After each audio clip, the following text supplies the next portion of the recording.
বিসমিল্লাহির রহমানির রহিম।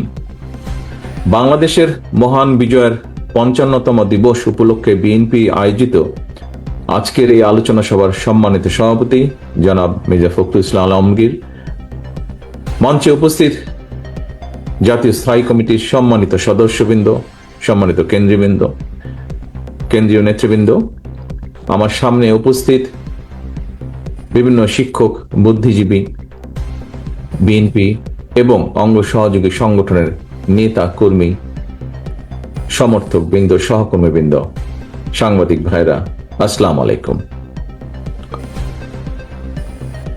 দেশের ইতিহাসের সবচেয়ে গৌরবোজ্জ্বল দিন আমাদের আজকের এই মহান বিজয় দিবস। যতদিন বাংলাদেশ থাকবে কখনো এই দিবসের গুরুত্ব এবং তাৎপর্য কিন্তু মলিন হবে না। তবে একটা বিষয় আমাদের সকলের মনে রাখা বা স্মরণ রাখা দরকার এবং অবশ্যই একই সাথে সতর্ক থাকা দরকার, সেটা হলো বাংলাদেশের মহান যে মুক্তিযুদ্ধ, এই স্বাধীনতা, এই মুক্তিযুদ্ধ বা স্বাধীনতাকে প্রশ্নবিদ্ধ করার জন্য, প্রশ্নবিদ্ধ করতে দেশি বিদেশি অপশক্তি তখনও যেমন সক্রিয় ছিল, এখনো ঠিক একইভাবে তারা সক্রিয়। সময়ের সাথে সাথে হয়তো ষড়যন্ত্রকারীদের রূপ, রং, চেহারা হয়তো পাল্টেছে, কিন্তু চরিত্র ভিন্ন, একদমই পাল্টায়নি। তাদের চরিত্র বিন্দুমাত্র পাল্টায়নি। সম্মানিত উপস্থিতি, বাংলাদেশ কিন্তু হঠাৎ করে সাগরের বুকে ভেসে ওঠা কোনো ভূখণ্ড নয়। এখানে সকল বক্তা বলেছেন, যারা আলোচনা করেছেন, আলোচকবৃন্দ সকলেই বলেছেন, লাখো শহীদের আত্মত্যাগ আর অসংখ্য মা বোনের সম্মানের বিনিময়, সম্ভ্রমের বিনিময় বাংলাদেশ নামক এই ভূখণ্ডটি আমরা অর্জন করেছি, এই স্বাধীনতাটি আমরা অর্জন করেছি। স্বাধীনতা এবং মুক্তিযুদ্ধের সেই গৌরবময় ইতিহাস নিয়ে রচিত হয়েছে অসংখ্য গল্প, কবিতা, বই রচিত হয়েছে। অনেকেই হয়তো জানেন, স্বাধীনতা এবং মুক্তিযুদ্ধের পূর্বাপর ঘটনা বলে নিয়ে স্বাধীনতার ঘোষক, বাংলাদেশের স্বাধীনতার ঘোষক শহীদ রাষ্ট্রপতি জিয়া রহমানের নিজের লেখা কিন্তু একটি প্রবন্ধ রয়েছে এবং সেটির নাম একটি জাতি জন্ম। এই নিবন্ধনটি বা প্রবন্ধটি আমাদের স্বাধীনতা এবং মুক্তিযুদ্ধের ইতিহাসের একটি অনন্য দলিল। সম্মানিত উপস্থিতি, পতিত পলাতক একটি চক্র শুধুমাত্র নিজেদের হীন দলীয় স্বার্থে বাংলাদেশের স্বাধীনতা এবং মুক্তিযুদ্ধের ইতিহাসের বিকৃতি ঘটিয়েছিল। স্বাধীনতা এবং মুক্তিযুদ্ধের ইতিহাসকে চেষ্টা করেছিল, তারা করেও ছিল, অনেক ক্ষেত্রে দলীয় ইতিহাসে তারা পরিণত করেছিল।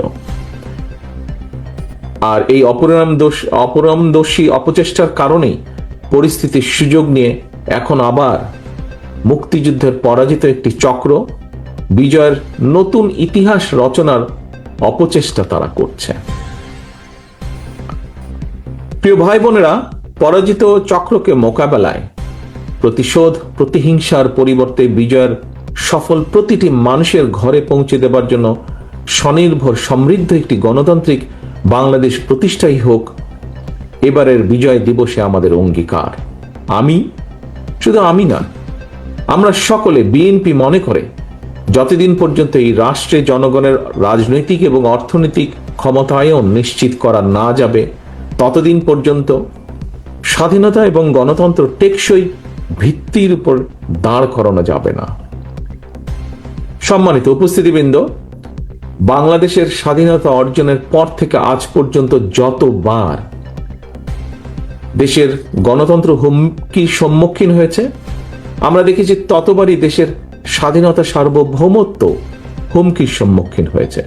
1975 সালের 7ই নভেম্বর কিংবা 2024 সালের 5ই আগস্ট, ইতিহাসের প্রতিটি বাঁকে এর সত্যতা কিন্তু প্রমাণিত হয়েছে। কখনোই জনগণকে ক্ষমতাহীন করে রাষ্ট্রযন্ত্র কখনোই ক্ষমতাশীল হয়ে উঠতে পারে না। জনগণকে ক্ষমতাবান করার পূর্ব শর্তই হচ্ছে, যা সব সময় বলে এসেছি আমরা, পূর্ব শর্তই হচ্ছে জনগণের সরাসরি ভোটে জনগণের কাছে দায়বদ্ধ, জনগণের কাছে জবাবদিহিমূলক রাষ্ট্র সরকার প্রতিষ্ঠা। এবং এ কারণেই বিএনপি সব সময় রাষ্ট্র এবং সরকারে জনগণের অধিকার প্রতিষ্ঠা করতেই যে কোনো মূল্যে দেশে অবাধ, সুষ্ঠু এবং নিরপেক্ষ নির্বাচন অনুষ্ঠানের পক্ষে সকল সময় দৃঢ় অবস্থান গ্রহণ করেছে। এই দেশের বাংলাদেশের জনগণ সাক্ষী, কারণে অকারণে শর্তের পর শর্ত জুড়ে দিয়ে কিংবা নানা অজুহাতে বাংলাদেশের স্বার্থ বিরোধী একটি চক্র নির্বাচন অনুষ্ঠানের পথে বারবার নানা রকম বিঘ্ন সৃষ্টির অপচেষ্টা তারা চালিয়ে যাচ্ছে, এখনো চলছে ক্ষেত্র বিশেষে। আল্লাহ রহমতে আলহামদুলিল্লাহ সব রকম বাধা উপেক্ষা করে প্রায় 1.5 দশকেরও বেশি সময় পর নির্বাচন কমিশন শেষ পর্যন্ত জনগণের সেই কাঙ্ক্ষিত জাতীয় নির্বাচন অনুষ্ঠানের তারিখটি ঘোষণা করেছে। তবে প্রিয় ভাই বোনেরা, সতর্ক থাকতে হবে, ষড়যন্ত্র কিন্তু এখনো থেমে নেই। গণতন্ত্রের পক্ষে সাহসী সন্তান ওসমান হাদিকে গুলি করার যে ঘটনাটি, এটা কিন্তু সেই ষড়যন্ত্রের অংশ। কি ছিল ওসমান হাদির অপরাধ? একজন রাজনৈতিক কর্মী হিসাবে আমার মনে যে প্রশ্নগুলি দেখা দিয়েছে, এই কয়েকটি প্রশ্নের জবাবের মধ্যেই আমার মনে হয় গণতান্ত্রিক জনগণের সামনেও এই যে এই ঘাতকদের চরিত্র স্পষ্ট হয়ে উঠবে। আমার মনে একজন রাজনৈতিক কর্মী হিসাবে যে এই প্রশ্নগুলো দেখা দিয়েছে, এক, বর্তমান অন্তর্বর্তীকালীন সরকার বা সরকারকে যদি ব্যর্থ করা যায়, কারা তাহলে খুশি হবে? 2, নির্বাচন ছাড়াই বর্তমান অন্তর্বর্তীকালীন সরকারকে বহাল রাখা গেলে কারা লাভবান হবে? 3, দেশে জনগণের ভোটে জনগণের সরকার প্রতিষ্ঠিত না হলে কাদের লাভ? প্রিয় ভাই বোনেরা, আমি বিশ্বাস করি এইসব প্রশ্নের জবাবের মধ্যেই হাদির ঘাতকেরা লুকিয়ে রয়েছে। স্বাধীনতা প্রিয় গণতান্ত্রিক জনগণের শত্রুরা ঘাপটি মেরে রয়েছে এইসব প্রশ্নের ভেতর। প্রিয় ভাই বোনেরা, সম্মানিত উপস্থিতিবৃন্দ, প্রিয় নেতৃবৃন্দ, আমি বিজয় দিবসের এই গৌরবজনক সময় দৃঢ়ভাবে বলতে চাই, যারা স্বাধীনতা প্রিয় গণতান্ত্রিক জনগণকে ভয় দেখাতে চায়, তার অবশ্যই ব্যর্থ হবে ইনশাআল্লাহ। ভয়ের কোনো কারণ নেই। মানুষের জয় পরাজয়, জীবন মৃত্যু সবকিছু আল্লাহর হাতে নির্ধারিত। সুতরাং আল্লাহর উপরে ভরসা রেখে আমরা সকলে যদি ঐক্যবদ্ধভাবে জনগণের অধিকার প্রতিষ্ঠার মিছিল এগিয়ে নিয়ে যেতে থাকি, ইনশাআল্লাহ ষড়যন্ত্রকারীরা অবশ্যই পিছু হতে বাধ্য হবে।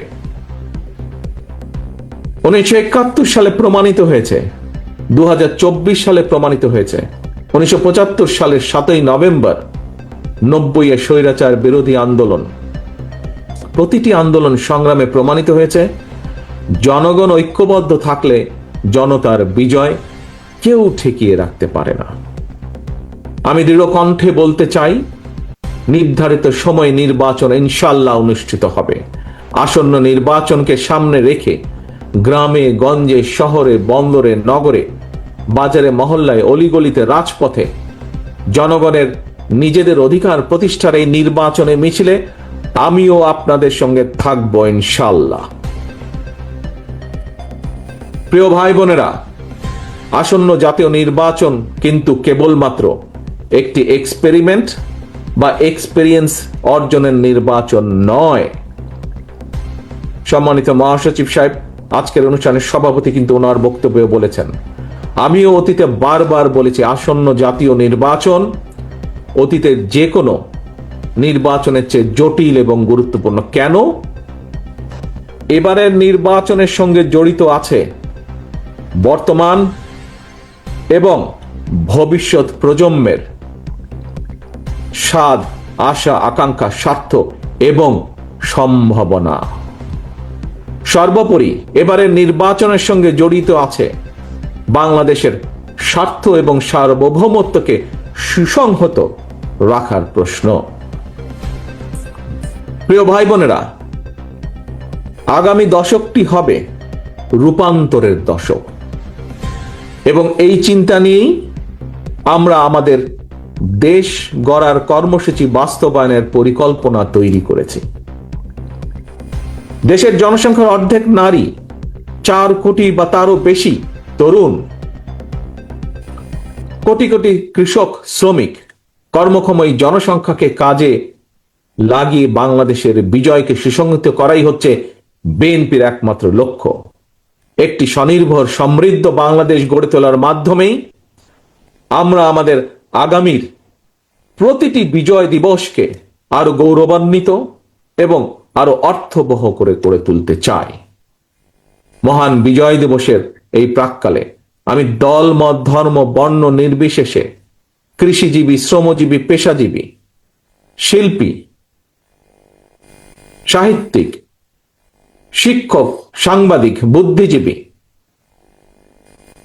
ওলেমা, আলেম, পীর, মাশায়েখ তথা বাংলাদেশের সকল শ্রেণী পেশার মানুষ, প্রতিটি নাগরিককে জানাই মহান বিজয় দিবসের আন্তরিক শুভেচ্ছা।